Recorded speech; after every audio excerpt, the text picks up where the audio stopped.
Good morning. It's Monday, 20th of May. This is take 5. Welcome to another week. As you might be able to hear in the background, Monday is happening. There might be a little bit of piano practice in the background. But we are ready for another week full of hope, full of change, full of transformation. And this week we are looking at Proverbs chapter 20 to 24, one chapter each day. And there's loads of Proverbs to pick from. There's the way to read Proverbs, in my view, humbly, is to have a look through and to see which ones kind of emerge as being relevant to you, to the way that you're thinking, particularly to any kind of practical behaviours that we can change. And so I've had a read through chapter 20. Hopefully you have either done that or you're about to do that. Certainly, I would really encourage you this week, take a bit of time to reflect on what you're reading. It's not like the sort of narrative passages where you're kind of getting a sense of the overall flow. The Proverbs are often kind of very different from one verse to the next, and you have to kind of chop and change. In fact, it says in verse 27 of chapter 20, the human spirit is the lamp of the Lord that sheds light on one's inmost being. And it's a prayer of mine and ours this morning that actually this week, as we read the Proverbs, that they will shed light on our inmost being as we look to change and to become wise.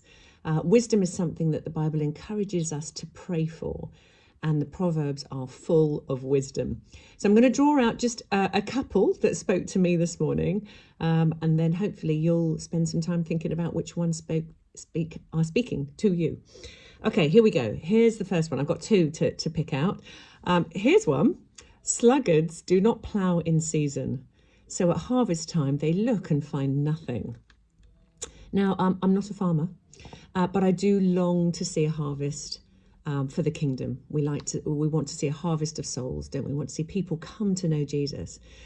And yet at times it could be said that I am a bit of a sluggard. I kind of think, I don't know if I can really, I don't know if I've got the energy or the inclination to invite that neighbour who I don't know very well over for a coffee, or to spend that bit of extra time listening to a non-Christian or talking about something that interests them, but maybe I don't have a great interest in.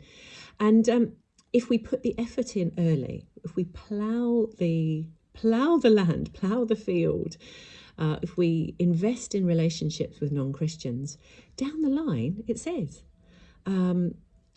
we are going to find out that there is a harvest, or if we don't do that, then there won't be a harvest.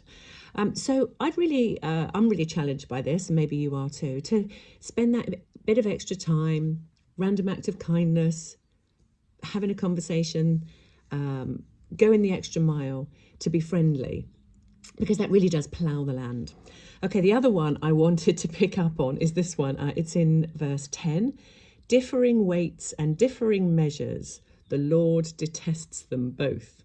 Now, I am also not a grocer, but in the olden days, they used to, I say the olden days, this is when I was a kid, and I'm not old. I'm never going to be old. We're a next generational church. I can't be old. I'm young at heart, always. But they used to say, I'll have a pound of apples. And so they put a pound weight on one side of the scales, and then they'd put the apples on the other, and then you'd get your pound of apples, or whatever it was. But obviously, if you use the wrong kind of weight, then it might seem, actually, you're going to get a bit less apples for your money. Or if if it's a family member, you might get a few more. But it's about having integrity. It's about treating everyone fairly.